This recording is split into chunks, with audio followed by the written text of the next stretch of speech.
అందరికీ నమస్కారం.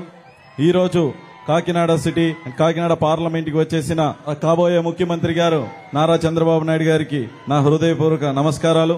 అలాగే ఇక్కడికి వచ్చేసిన జనసేన, టీడీపీ, బీజేపీ కార్యకర్తలు, నాయకులు మరియు కాకినాడ ప్రజలందరికీ కూడా నా హృదయపూర్వక నమస్కారాలు. మన రాష్ట్రం ఏ పరిస్థితిలో ఉందో మీకు తెలుసు. 12.5 లక్షల కోట్లు అప్పు. మనకేమవుతుందని అనుకోవద్దు. ఇండియాలోనే అత్యధిక ధర పెట్టి పెట్రోల్ కొనేది మనమే. అలాగే ఎలక్ట్రిసిటీ ఛార్జీని పూర్తిగా తగ్గించేస్తానని చెప్పి 8 సార్లు పనిచేశాడు. చెత్త పన్నుని మన దగ్గర నుంచే వసూలు చేస్తున్నారు. ఇంటి పన్నుని పెంచేశారు. ఇక్కడ మొత్తం అన్ని దోచుకుంటూ పోయారు. మహిళలు, డ్వాక్రా గ్రూపులు దాచుకున్న 2,000 కోట్లు బీమా డిపాజిట్ ని కూడా దోచేసుకున్నారు. భవన నిర్మాణ కార్మికులకి సంక్షేమం కోసం దాచిన 400 కోట్లని కూడా దారి మళ్లించేశాడు. అలాగే ఎన్టీఆర్ హెల్త్ యూనివర్సిటీ అప్గ్రేడేషన్ కోసం పెట్టుకున్న 500 కోట్లను కూడా తీసేసుకున్నాడు. ధరలు అంటే నిత్యావసర ధరలు పెరగకుండా ఉండడానికి కంట్రోల్ చేయడానికి దాచిపెట్టిన 500 కోట్లను కూడా దారి మళ్లించేశాడు. అందుకనే మన నిత్యావసర సరుకులు అంతలా పెరిగిపోతున్నాయి. ప్రతి నిధుల్ని దారి మళ్లించేశారు. బీసీకి నా బీసీ, నా ఎస్సీ, నా ఎస్టీ అంటాడు. బీసీ సంక్షేమం అంటే బీసీ కార్పొరేషన్స్ కి రావాల్సిన 76,000 కోట్ల దోచేసింది ఈ దొంగ ప్రభుత్వం. అదే బీసీలకి 50 ఏళ్లకే పెన్షన్ ఇచ్చేది రాబోయే ప్రభుత్వం. ఎస్సీ, ఎస్టీ, మైనారిటీ అని చెప్పి 27 సబ్ ప్లాన్స్ ని తీసేసి దానివల్ల వాళ్ళకు వచ్చిన నష్టం 28,000 కోట్ల రూపాయలని దారి మళ్లించేశాడు.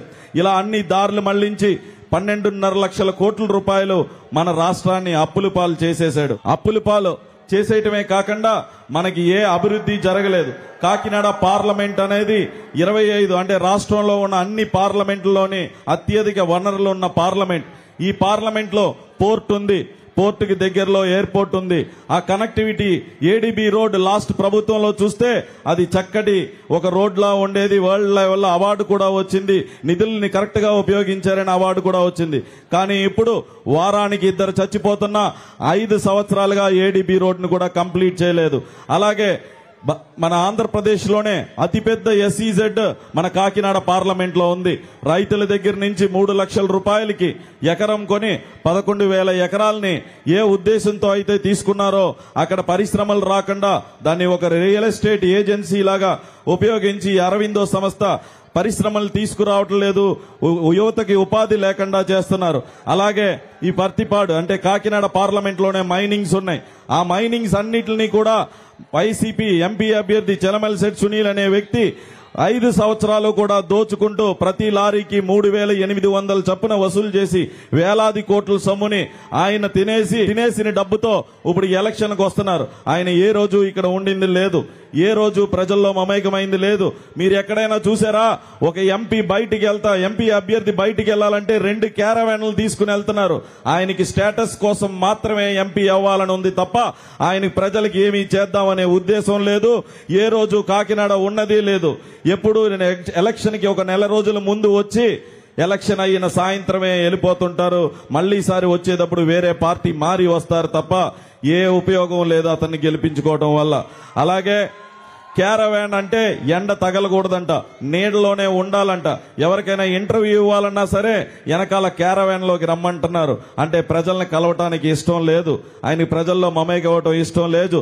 ప్రజా సమస్యలు ఆయనకి తెలియట్లేదు.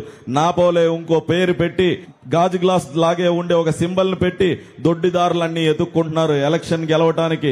అవన్నిటికీ మనం పడవని తెలీదు అతనికి. అలాగే అలాంటి అభ్యర్థి కన్నా వచ్చే రోజుల్లో కాకినాడ పార్లమెంట్ పోర్టుని అభివృద్ధి చేసి మన ఎస్ఈజెడ్ ని అభివృద్ధి చేసి కేంద్రం నుంచి ఎక్కువ నిధులు వీళ్ళు వెళ్తే ఇస్తారా? మన ఎన్డీఏ ప్రభుత్వంలో డబుల్ ఇంజిన్ సర్కార్ మనం వెళ్ళి అడిగితే ఇస్తారా? మీరు అందరికీ తెలుసు. ఎక్కువ నిధులు తీసుకొచ్చి గత ప్రభుత్వంలో 4th పొజిషన్ లో ఉన్న కాకినాడ స్మార్ట్ సిటీని ఇతను 10th పొజిషన్ కన్నా తక్కువలోకి తొంగదొక్కేశాడు. దాన్ని మళ్లీ నెంబర్ 1 పొజిషన్ లోకి తీసుకొచ్చేలాగా స్మార్ట్ సిటీ ఇండియాలోనే నెంబర్ 1 స్మార్ట్ సిటీ లాగా తయారు చేసేలాగా, అలాగే ఏలేరు శుద్ధగడ్డ ఆధునీకరణ కూడా చేసి రైతులకు ఉపయోగపడేలాగా ఉండేలాగా మీ అందరికీ హామీ ఇస్తూ మీ అందరి ఇంట్లోని ఒక బిడ్డలాగా మధ్యతరగతి కుటుంబం నుంచి వచ్చిన నన్ను మీరందరూ ఆశీర్వదించి మీ ఇంట్లో ఒక పిల్లాడిలాగా తమ్ముళ్లాగా చూసుకుంటూ నన్ను నంబర్ 9 నంబర్ 9 గాజు గ్లాస్ గుర్తుపై ఓటు వేసి గెలిపిస్తారని చెప్పి మీ అందరినీ కోరుకుంటూ, అలాగే నంబర్ 4 మన కొండబాబు గారిని సైకిల్ గుర్తుపైన ఓటు వేసి మీరందరూ అత్యధిక మెజారిటీతో గెలిపిస్తారని కోరుకుంటూ ఇంత మంచి అవకాశం ఇచ్చేసిన మీ అందరికీ ధన్యవాదాలు చెప్తూ సెలవు తీసుకుంటున్నాను. Thank you.